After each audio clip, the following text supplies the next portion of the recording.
Chapter 10, Section 7 on complex numbers. All right, this is going to be a little different. You had some of this in your Algebra 2 class, probably. To simplify numbers of the form where you have the square root of -1, or excuse me, I shouldn't say -1, -1b, or the opposite of b, where b is greater than 0, so that means that the opposite of b would be negative. To recognize subsets of the complex numbers. Okay, we'll talk about that also. To add and subtract complex numbers, to multiply complex numbers, and to divide complex numbers, and finding powers of I. All right, now, this gets a little different because we're used to taking the square root of only positive, or I should say only non-negative numbers. We haven't, if you punch in the square root of -4, for example, in your calculator, it's going to read error.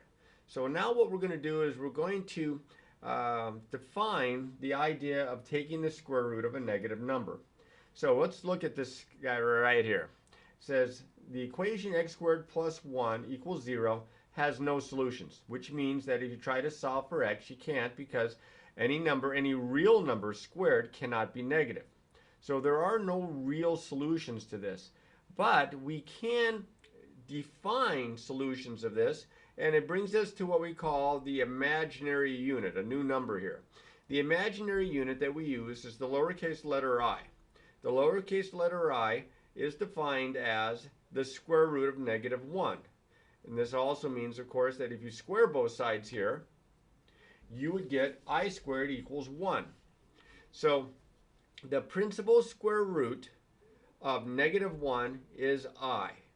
And for any positive real number b, the square root of the opposite of b, which would be the square root of -1 times b, which would be the square root of -1 times the square root of b, is written to be as I times the square root of b. Now this set of numbers that we are talking about here are not real numbers. They're called imaginary numbers. Okay, and we're going to define some of these subsets in just a second. So let's use this property and simplify these 4 problems here. So it says, write each number as a product of a real number and I. Well, I think you'll agree that for A, the square root of -25, you can think of -25 as -1 times 25, which would be, using the property of square roots, the square root of -1 times the square root of 25, which would be I times the square root of 25 is 5, and we would write this as 5i. Kind of like the 5 is almost like a coefficient for the variable I, but this is not a variable. This represents the square root of -1. Here, I'm not going to put in all the steps for part B. I can see this is 81 times -1. The square root of -1 is I. The square root of 81 is 9. This is going to be equal to 9i. For part C here, this is -1 times 7. Now, I can take the square root of -1, that's I, but the square root of 7 doesn't come out to be a nice whole number. So what I'm going to do is I'm going to write the I, and then I'm going to write the square root of 7. Now you say, well, wait a minute, you put the I here on the right-hand end. On this one, you put it on the left-hand side. Well, that's because of the radical. If you write it as the square root of 7i, it means the same thing, because even though this is an imaginary number, it is a number where commutativity works. And this is equivalent to this. My problem is that sometimes the radical sign goes a little long, and all of a sudden it starts to look like the I is underneath it. That's why if you put the I in front, the lowercase letter I in front, there's no confusion. Same thing here now. The square for part D here, you have the square root of -44. Now I would think of this as the square root of -1 times 4 times 11. Because I know that the square root of -1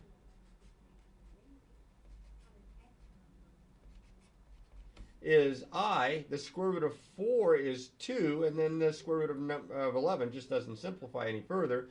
So I'm going to put the 2, then I'm going to put the I, and then I'm going to put the square root of 11. Now, if you have them in a different order, if you put the I on the very end, just be careful that it doesn't look like it's under the radical, but that would be equivalent. This just looks cooler when you write it out this way. Okay. Now, again, when a number involves the imaginary unit I, we call that an imaginary number. Okay. Now, as it turns out, with imaginary numbers, there's ways to simplify them, which we were just doing, and we can also apply this very important property here, that the square root of a times the square root of b is equal to the square root of ab, true as long as a and b are not both negative. If only one of them is negative, it's okay. Because if you, for example, tried to do this one without using the idea that they're both negative, you might multiply those together and write this as the square root of positive 36 and think your answer is 6. Well, that's not true at all. Because as it turns out, the square root of negative 4 times the square root of negative 9, the square root of negative 4 is 2i, the square root of negative 9 is 3i, 2i times 3i is 6i squared. And remember, I is equal to the square root of negative 1, which means I squared is negative 1. So if I replace the I squared with negative 1, 6 times negative 1 is negative 6. And I could also break it down this way by, and I know this is going to sound a little gross, but by popping the i's out here first from the negatives and then going ahead and working with the radicals that have positive radicands and getting the same exact answer. So with this in mind, this, for the second example, you have the square root of negative 5 times the square root of negative 7. This is equal to I square roots of 5 times I square roots of 7. I times I is negative 1. Square root of 5 times square root of 7 is the square root of 35.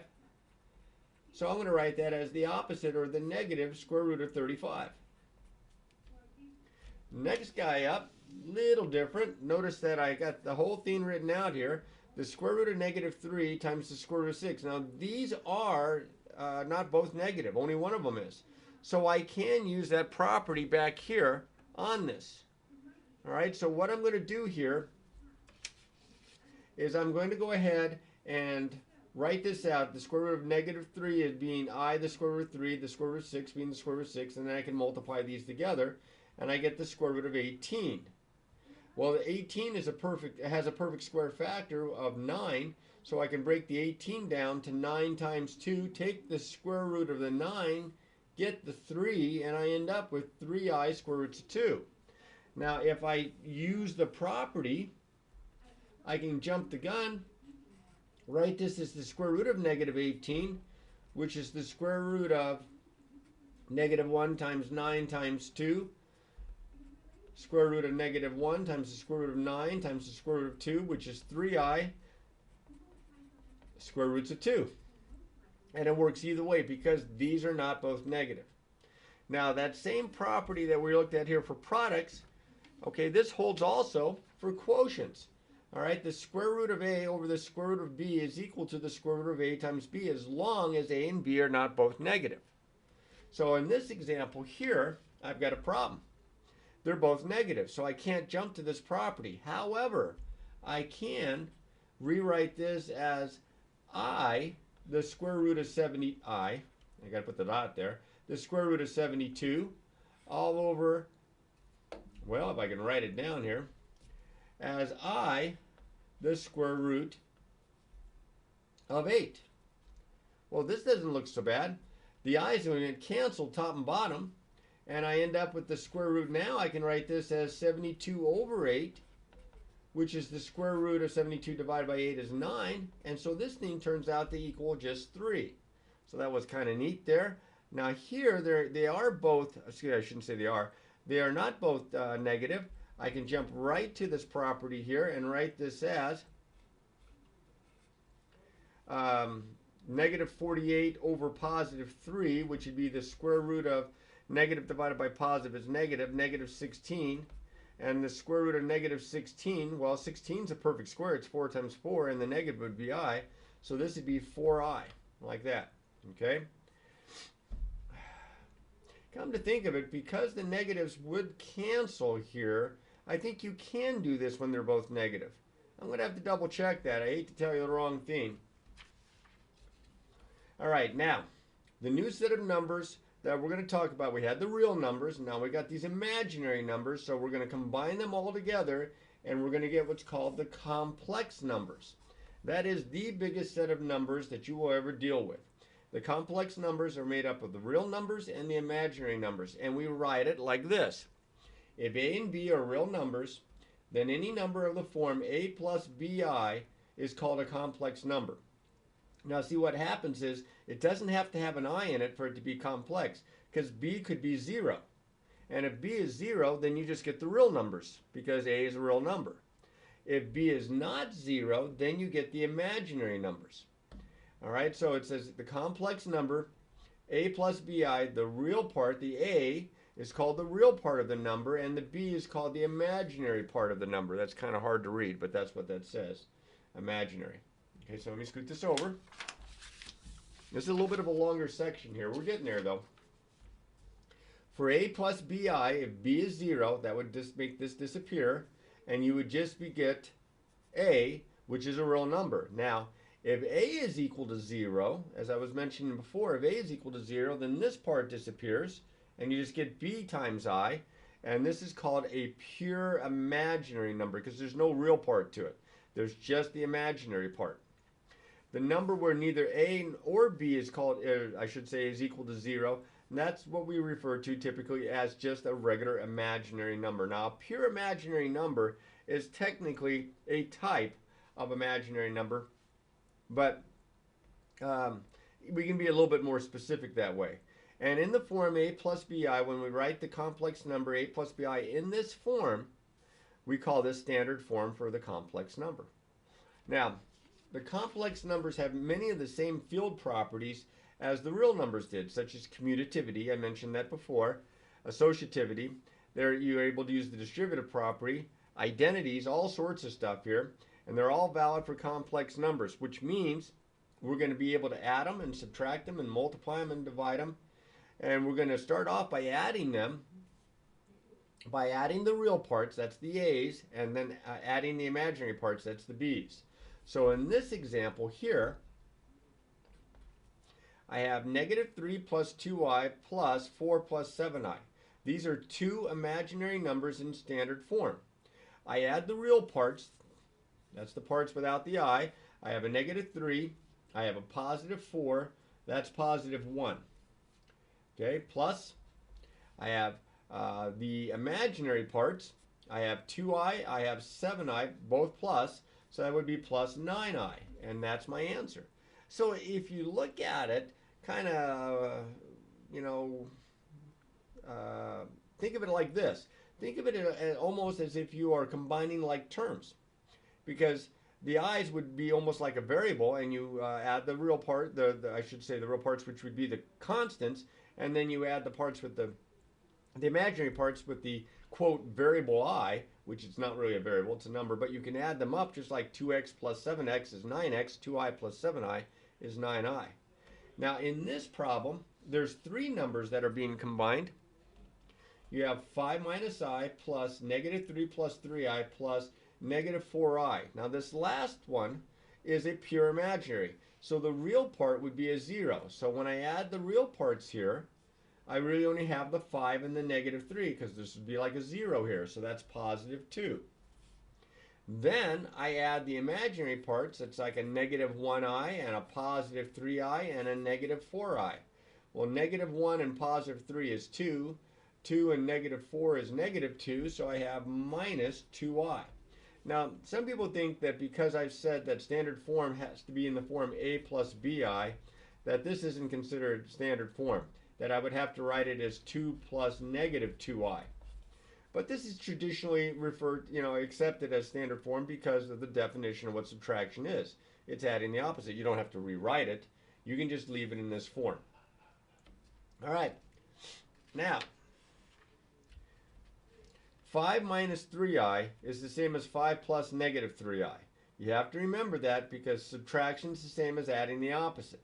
So we're going to get to subtraction here of complex numbers by subtracting the real parts and subtracting the imaginary parts. So I'm going to move this over. I have a bunch of these to do. I can find my paper anyway. All right, here we go. Thank you for your patience. Let's start with A. I have 7 plus 10i, and usually we'll put these in parentheses, minus 3 plus 5i, especially if we're performing operations on them, adding, subtracting, multiplying, dividing. All right, so what we're going to do is we're going to subtract the real part. So I have 7 minus 3, that's 4. And I'm going to subtract the imaginary parts. I have 10i minus 5i, that would be a positive or plus 5i. And this is my answer. But here I'm going to let you in on a little trick here. If you, again, think of these as binomials, and you get rid of the parentheses by distributing by -1, I have 7 plus 10i minus 3 minus 5i. And then if I treat this like I'm combining like terms, a positive 10 and a -3, or excuse me, a positive 7 and a -3 is positive 4. A positive 10i and a minus 5i is a plus 5i. And some students like that a little bit better. I get the same answer. It's just that you don't have to worry so much about the signs if you go ahead and simplify by distributing. For part B here, I have 5 minus 2i minus the quantity 9 minus 7i. Now here's where this little trick might come in handy, because if I do it the way I did the first time by subtracting the reals and the imaginaries, I'm going to have to be really careful with my signs because I got some negatives coming my way. A positive 5 and a positive 9. 5 minus 9 is -4. A negative 2i minus a negative 7i, well, minus a negative is like adding the opposite. This becomes negative 2i plus 7i, which would be plus 5i. And there's my answer, and I feel pretty good about that. Now, if I do the little trick, I can drop the first set of parentheses and treat this like a -1 minus 9 minus plus 7i. Combine like terms, even though technically these are not so much terms, but anyway, 5 and a minus 9 is a -4. These are parts of the imaginary and real parts of the numbers. And then a negative 2i and a positive 7i is a plus 5i, and I get the same answer. Okay. Now for parts C and D, I'm just going to go ahead and jump to the little shortcut here. I have -1 plus, oh, that's a 12. I can't read my own writing there. 12i minus, this would be like a -1, so this is going to become plus 1 plus I. Well, a -1 and a positive 1, that's 0. A 12i and a 1i, that's 13i. I have a pure imaginary number there, 13i. Now, again, here's where sometimes students have trouble. They say, write your answer in standard form. That's a plus bi. So since there's no a, there's no real part, they'll write it like this. But there's no need to. Just leave it as 13i. It's simpler. Part D, let's see, I have -3i, and again, this is like a -1 up here that I'm distributing by, so that's going to be -5 minus 2i.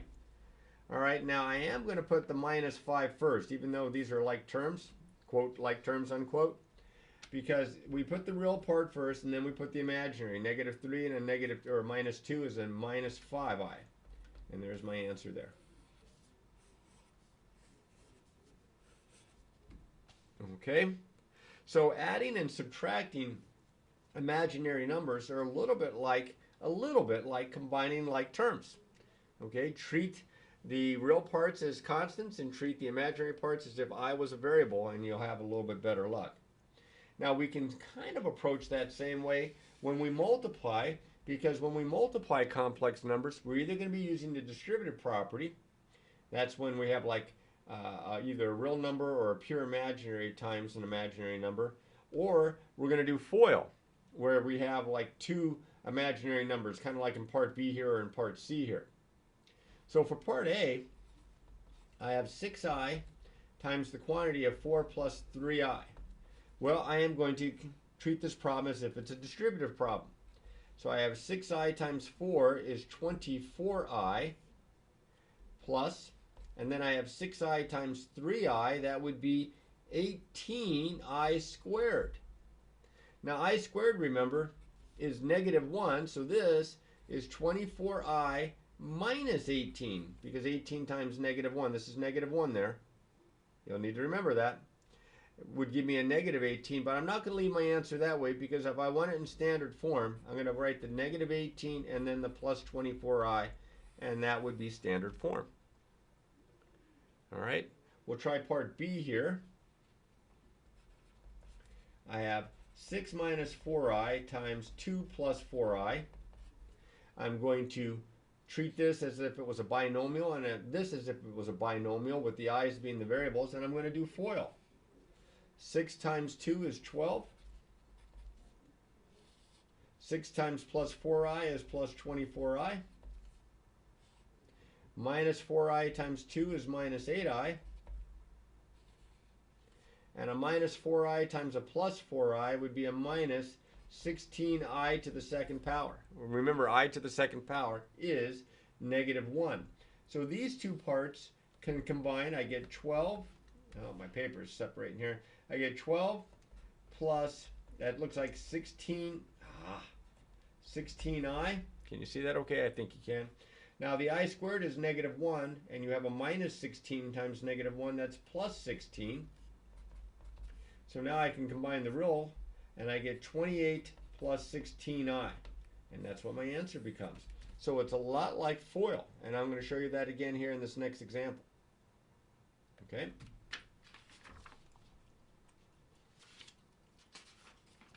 All right, so one more like that. I have part C, which is 3 plus 2i times 3 plus 4i. Again, so it's kind of like a FOIL. So I'm going to multiply the first, that's 9, and then I'm going to multiply the outer, that's plus 12i, and the inner is plus 6i, and the last would be plus 8i to the second power, which again is negative 1. So I have 9 plus 18i minus 8, because the I squared is negative 1. So the 9 and the negative 8, that would be 1 plus 18i. And that would be my answer. Okay? And there are many applications, believe it or not, of imaginary numbers. So we're just getting the fundamentals down right now on how to add, subtract, and multiply, and then pretty soon here how to divide. But before we get to the division, I want to do one more example here where we're multiplying. And I want you to look at the two imaginary numbers that I'm multiplying. Now, if I had something like this back a few chapters, and I asked for you to multiply these two binomials together, these are called conjugate binomials because they're exactly the same except that one has a minus and one has a plus. And it doesn't matter if the minus and then the plus or the plus and then the minus. But those are called binomial conjugates. And when you multiply binomial conjugates, look what happens to the outer and the inner. Plus 12i minus, plus 12i, there I go, plus 12x, positive 12x, minus 12x. They're going to cancel. The O and the I cancel out, and you just get the first and the last. Well, these are called conjugates, but they're not called binomial conjugates. They're called complex conjugates. Complex conjugates, these are numbers that look exactly the same. They have the same real part, but they have opposite imaginary parts. One's got the minus, one's got the plus. Now, if I do the FOIL trick, I want you to see this. You see how the outer and the inner are 12i and negative 12i, and they cancel. Now, I squared, remember, here on the last is negative 1, so this is the same as minus 9 times negative 1 or plus 9. See what happens? I get a real number. When you multiply complex conjugates, you get a real number. That's very important when we are going to do some division involving imaginary numbers. Okay. So when two complex numbers are in the form a plus bi and a minus bi, they are called complex conjugates, and you multiply the complex conjugates by pretty much just squaring the real part, and then of course it's going to be plus because you're going to have a positive times a negative is negative, but the I squared is going to be negative as well, so you'll be subtracting a negative plus b squared. Well, if I can remember this, of course if I don't, then I'll just do FOIL, but if I can remember this, that makes this 9 plus 49. That's pretty slick. And that, of course, is 58. That wasn't a whole lot of work. I got the 9 from squaring the A, and I got the 49 from squaring the B. And I got 9 plus 49, which is 58. Now, if you don't trust that, then you go through the steps of FOIL and work it out that way. And as I mentioned, let me raise this up again to emphasize this, we're going to use complex conjugates when we divide complex numbers. That's a coming. All right, now when you divide complex numbers, typically you're either dividing by a pure imaginary, or perhaps it's just a more traditional imaginary, a plus bi. To divide two complex conjugates, the goal, oh, can't barely see that. The goal is to eliminate the I in the denominator. Now, what's the big deal with an I in the denominator? Well, remember, I is equal to the square root of -1. So that means you have a radical in the denominator, and you can't have a radical in the denominator. That was one of the rules. And when we were simplifying irrational numbers, when we were simplifying radicals, we would not allow a radical in the denominator, or you could not also have like a fraction under a radical, and so on. Now, this first example I have here, it says find each quotient, and I'm dividing 4i by 2i. Well, this one is kind of sweet. It's pretty straightforward, because what happens is that the factors of I cancel out, and of course 2 goes into 2 once and 2 goes into 4 twice, so I end up with 2 over 1, which is just 2. Now, if they were all that easy, life would be great, but they change. Look at this guy. Not 4i, but 4 plus I divided by 2i. Well, the trick here is to get rid of the I, and you cannot cancel these because that's a factor, but that's a term. So you have to get rid of this by rationalizing the denominator. And in this case, since you have just a pure imaginary number there, you can rationalize it by multiplying the top and bottom by I. So up top, I have to distribute, and I have 4i plus I squared, and on the bottom, I have 2i squared. Now, I squared is -1, so this is 4i minus 1 all over -2. Now, I'm not going to leave my answer like that, because I usually like to write my answers, if I can, in a standard form. So I am going to rewrite this as 4i divided by -2 minus 1 divided by -2. Well, 4 divided by -2 is -2, so that's -2i minus a negative, so that would be plus a positive. And I can write this as 1/2 minus 2i. That just looks cooler if you can write it out in that form, that a plus bi form. All right. Took a couple steps to do that, but I tried to show you all the steps, and after you practice this, you can probably skip from here probably to here pretty quickly. Let's try one more. This is the neat one here, because in the denominator it's not a pure imaginary, but it is an imaginary number. Well, this is where I mentioned before how the conjugates come into play, because when we multiply conjugates we get a real number, and I want a real number in the denominator. I don't want that I there. So the conjugate, not of the numerator, the conjugate of the denominator is 2 minus I, and that's what I'm going to multiply top and bottom by. You can't cancel the i's, you can't cancel a 2 there. These are terms. You have to have factors before you can cancel top and bottom. So in this, like here, these were factors. So this guy here, what I'm going to do is I'm going to multiply top and bottom by 2 minus I. Because 2 minus I over 2 minus I, that's the same number over itself, that's 1. So I'm not changing the value of the number when I multiply it by 1, even if it's weird looking. I'm just going to kind of change the looks. So I'm going to have to do FOIL on top. That would be 8 minus 4i plus 2i minus I squared. Again, I'm just kind of doing FOIL like I would with binomials. Down here, because these are complex conjugates, you just get a squared plus b squared, so that would be 4 plus 1.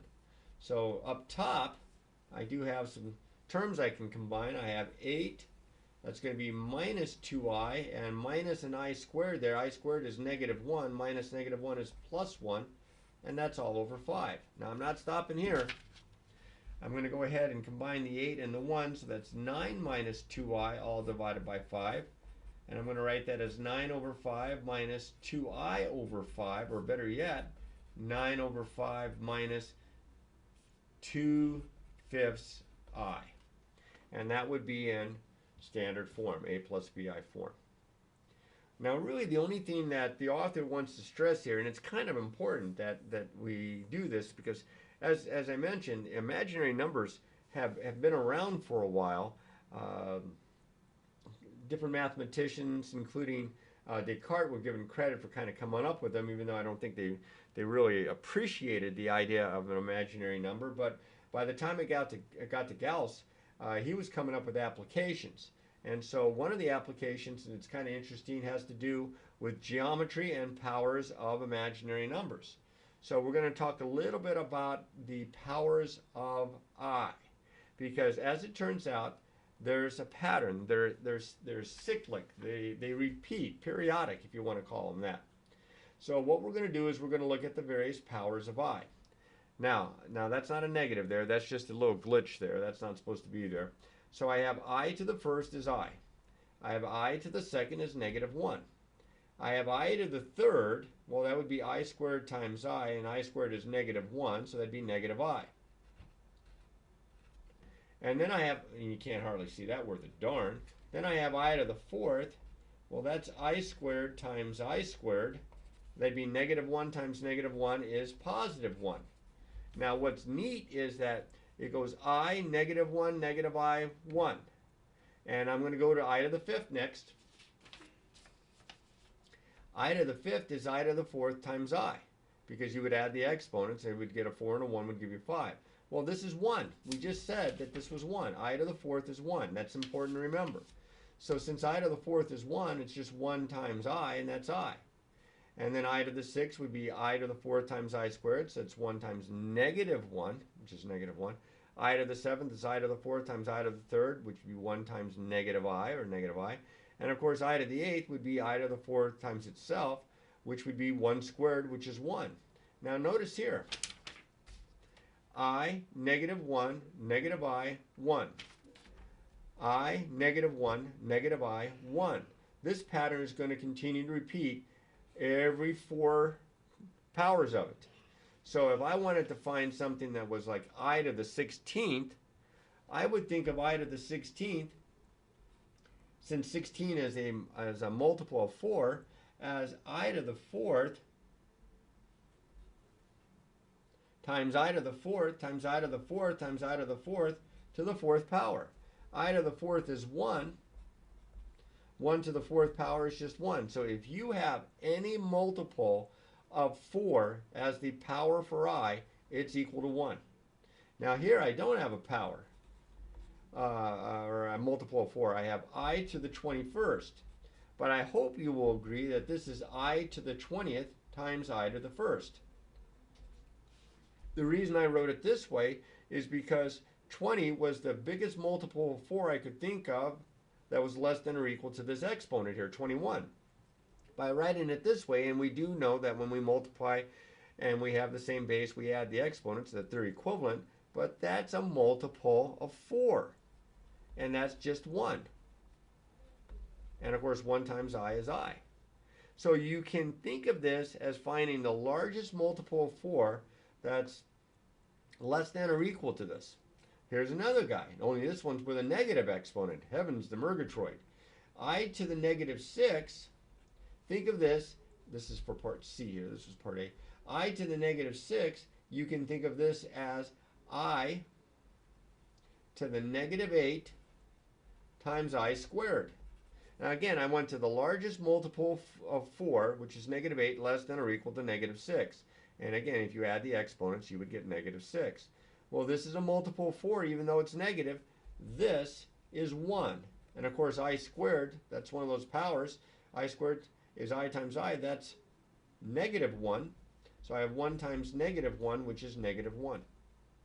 And here's I to the -13th, the largest multiple of 4 that I can think of less than or equal to -13 would be -16. Well, that looks like 76. That's not very good. That's the spirit. There we go. -16 times I to the third. Because again, that's a positive. I don't know, is that? Yeah, that's just a little mark on the paper there. So I have I to the -16 times I to the third. If you added the exponents, you would get -13. I to the -16, it's a multiple of 4, so this is just 1. I to the third is -I, and 1 times -I is -I. So you can do this with any integral power of I and use this little trick with the multiples of 4 to simplify and get your answer, to get a simplified answer. It's going to take a little bit of practice getting used to it, but you can get there. Imaginary numbers definitely have their use. In fact, I think it was Gauss that discovered that if you found roots, and you can find roots of imaginary numbers, the 17th roots of, I think it was I, turn out to be geometrically the points of a perfect 17-sided star, 17-pointed star. And I think, if I'm not mistaken, it's on his headstone somewhere in Germany. He was really pleased with that. So they put that on his headstone. You can look at that one up. I don't remember if that's an urban legend or not. So anyway, practice these, practice, practice.